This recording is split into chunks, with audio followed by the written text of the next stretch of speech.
How's it all? Welcome to I Am Blue here on Chem Sports TV. This is the Chelsea show, where I talk everything about Chelsea FC, my beloved Blues. Today I'm reacting to our win on Saturday, our 2-1 victory at Selhurst Park. Um, yeah, so I'm just gonna give you my thoughts regarding Saturday's game. So let me get into it. Um, the first win under the Graham Potter era. It's we've played two games, won one, and drew the other. So that's a good start. By anyone's book. Look, I don't feel we played that well, you know. But with that being said, I will take the win every day of the week and twice on a Sunday. Considering that it's only our second game under Potter, I can't be too critical and I can't have too many complaints because of that. I was pleased though that we were able to come back from a goal down. That shows character, that shows inner strength and a good mentality from the boys.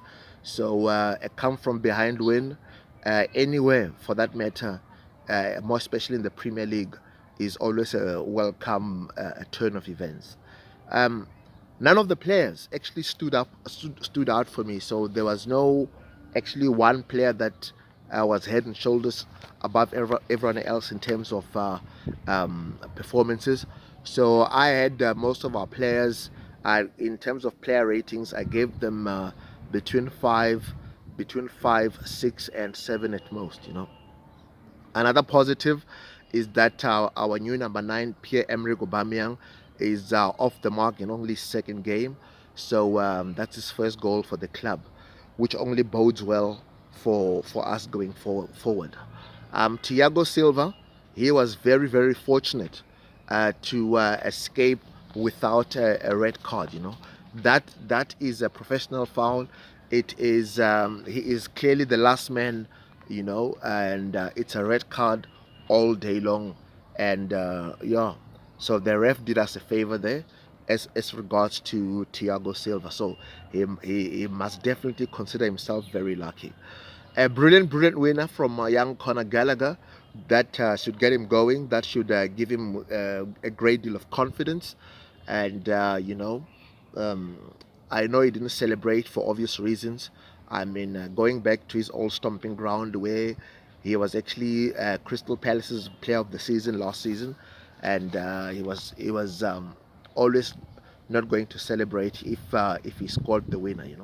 I loved what the commentator said when he was coming in. He said he's coming in. He said something like he's going on, and the script is written for Connor to score the winner. And invariably he goes and does that. A good run by Christian Pulisic. He drives at the defender, and the ball kindly falls for Connor, and he bends it top corner to win us the game. Uh, Look, what is concerning for me is, and this was also the case under Thomas Tuchel as well, we lack creativity, man. We are not, we are grafting. We are grafters. We are not that easy on the eye, and for the talent that we have, the amount of money that we've spent, you would expect us to be more easy on the eye. You would expect us to, to to be more creative, to have more guile, and these are the things that we don't have as yet. And like I said, it's too early under the Graham Potter era. Hopefully, that is something that he will remedy going forward. But another thing in terms of Raheem Sterling, I thought he had a poor game yet again. I don't think he'll ever reach the heights that he reached at Man City. That is why when we signed him, look, he was an upgrade to anything that we had, but he's not exactly going to to to be the exact difference maker that we need. Like I said, he had a poor game in my view, and Yeah, it's just Raheem Sterling. How anyone called him world class before is beyond me. But look, let's support. I'll support the boy as long as he's still a Chelsea Blue. I'll support him and wish him all the best going forward. The other player I wanted to highlight is Jorginho. Jorginho he's a player that um, he is meant to rotate the ball, keep possession, keep on moving it. When we are under pressure, the guys tend to look for Jorginho to pass him the ball so that he's willing to receive the ball under pressure, to pass it and to keep us moving, to keep us ticking forward. But in saying that, for a guy who plays that role, he loses the ball far too often for me to be as effective in that role as one expects. So I saw Graham. He replaced him and put Ruben Loftus-Cheek there in the second half. Look, God bless his soul, Loftus-Cheek. He's been a good player for us, but I do not think he's good enough for a club with our ambitions.